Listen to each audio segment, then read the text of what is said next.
Bonjour, je suis Fanny Blaise, étudiante et bénévole dans la gestion et la préservation de l'espace rural, notamment naturel. Je suis ici pour vous présenter l'intérêt de respecter le règlement intérieur, comme quoi ça peut être une contrainte, mais au profit des générations futures. En effet, nous devons préserver tous la beauté et la biodiversité de cet espace, d'où l'instauration de ce règlement. Donc les bases principales, c'est la promenade sur les allées, la cueillette modérée, les chiens tenus en laisse, surtout en période de reproduction. Ensuite, véhicules à moteur interdit, même les motos, les motocross, ce n'est pas possible. Ensuite, l'abandon de détritus sur la voie publique. Attention, si vous prenez un goûter, lorsque vous détachez le sachet, il peut y avoir des bouts qui peuvent partir. Et quand ça se cumule, les détritus de bouts d'emballage sont évidents à voir. Donc camping interdit et enfin barbecue et feu interdit. Ce serait dommage de perdre une bonne partie de la beauté des paysages. Donc nous constatons que nous sommes de plus en plus nombreux dans un rayon de 5 km. Nous comptons désormais 20 000 habitants, donc une fréquentation de plus en plus importante, d'où l'intérêt de faire de plus en plus attention à notre environnement. La forêt régionale de Saint-Vrain est un site de 120 hectares géré par Île-de-France Nature, précédemment appelée l'Agence des espaces verts. Elle se retrouve dans la vallée de la Juine. Son caractère particulier est du fait de la présence de nombreuses mares qui s'y cachent. Ainsi, en une promenade, nous pouvons croiser une grande biodiversité. Ce site est d'ailleurs classé en zone naturelle d'intérêt floristique et faunistique, car le site et les espèces sont remarquables ou rares. Depuis une décennie, la forêt continue à se dégrader de manière accélérée, à cause de la fréquentation de l'homme, mais aussi du réchauffement climatique. Les mares perdent en vitalité, les végétaux autour et à l'intérieur des milieux humides disparaissent trop rapidement par rapport à leur disparition naturelle. Le domaine est avant tout destiné aux piétons, c'est-à-dire que quels que soient les autres modes de déplacement, le piéton est prioritaire. Tout le monde doit circuler sur les allées aménagées. Les sous-bois et pelouses sont réservés aux piétons, mais ceux-ci doivent être prudents car en cas d'accident, Île-de-France Nature, le gestionnaire, n'est pas responsable. L'accès à tout le domaine est même interdit en cas d'alerte météorologique. Il est interdit de franchir les clôtures ou barrages ou des défenses affichées à vos risques et périls ou à celles de la nature. Les cavaliers doivent circuler au pas, mais sur les pistes cavalières, les autres allures sont autorisées. Les activités sportives ou toute autre activité se pratiquant plus ou moins hors sol nécessitent une autorisation auprès du gestionnaire. Les chemins d'une largeur de moins de 2,5 mètres sont interdits aux VTT. La cueillette de fleurs non protégées ne peut excéder par personne ce qu'une main peut contenir. Si la fleur est protégée, comme la narcisse jaune, dite jonquille, d'après l'Institut national de protection de la nature, il est interdit de l'accueillir parce qu'elle est considérée comme protégée au niveau européen. Si par exemple, il y a toujours trop d'abus pour la cueillette des jonquilles et que leur disparition se poursuit, un statut de protection plus strict sera décidé avec un risque de sanction plus important. Oh là là, mais ça repoussera l'année prochaine! Plus les fleurs sont cueillies rapidement après la floraison, moins elles ont le temps de constituer leur réserve pour tenir jusqu'à l'année suivante.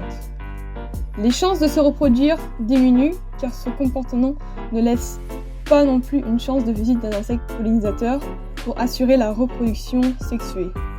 Ce type de reproduction est pourtant le meilleur moyen pour que la plante évolue avec son environnement qui change continuellement, notamment dans le cadre du changement climatique.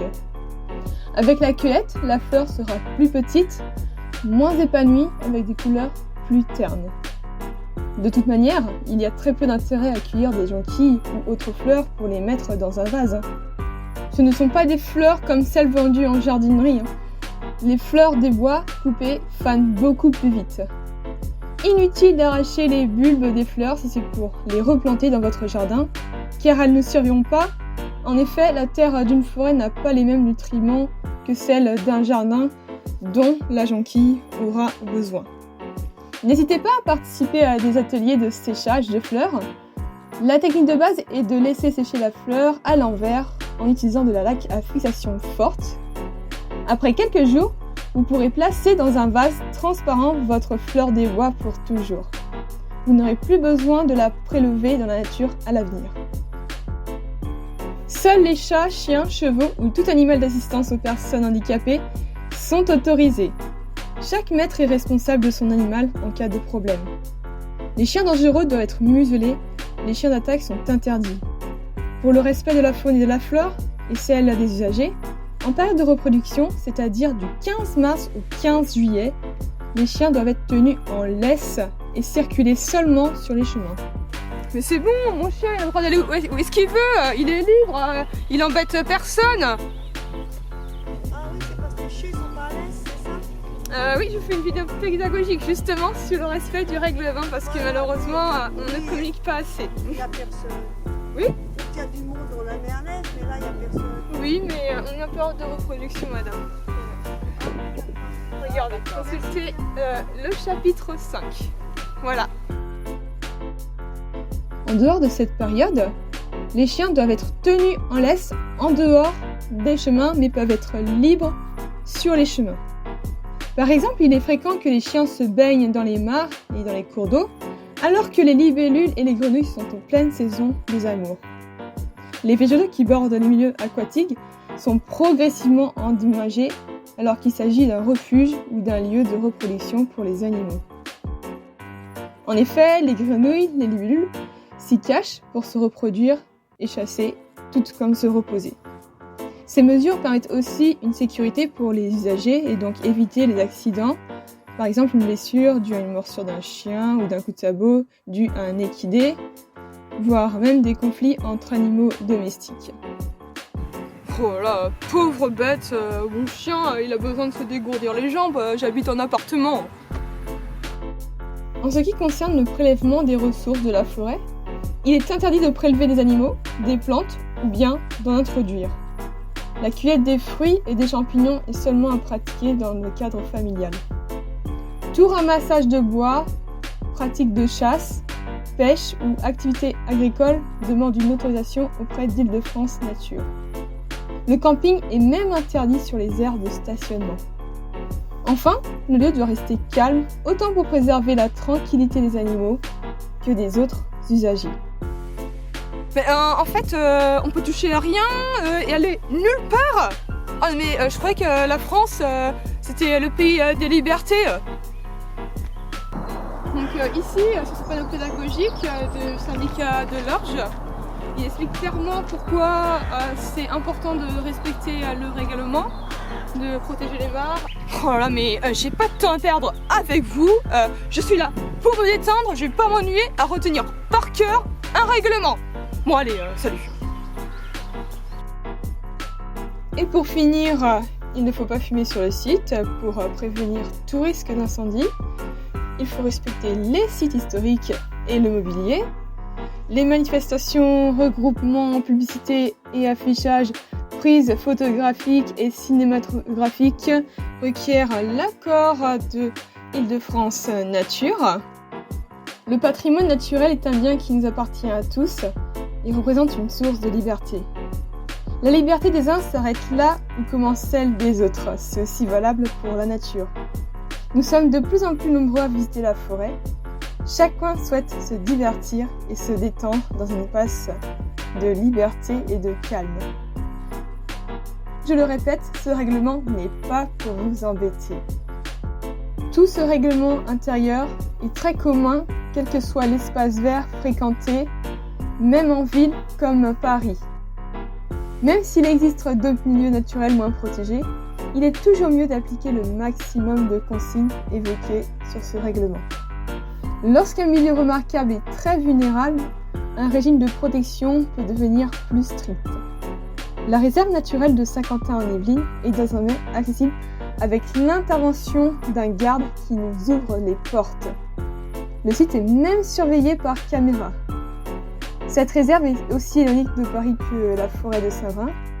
Si les comportements ne s'améliorent pas ici, il est toujours possible que des mesures de surveillance soient imposées comme dans cette réserve naturelle. C'est dès maintenant que nous devons prendre de bonnes habitudes. Désormais, nous sommes 20 000 habitants dans un rayon de 5 km autour d'ici, donc une forêt de plus en plus fréquentée. Et s'il y a de plus en plus d'abus, la forêt sera d'autant plus affectée. Donc c'est important d'agir. Pour plus de renseignements, allez sur www.av-île-de-france.fr pour plus d'informations. Et nous vous disons à bientôt.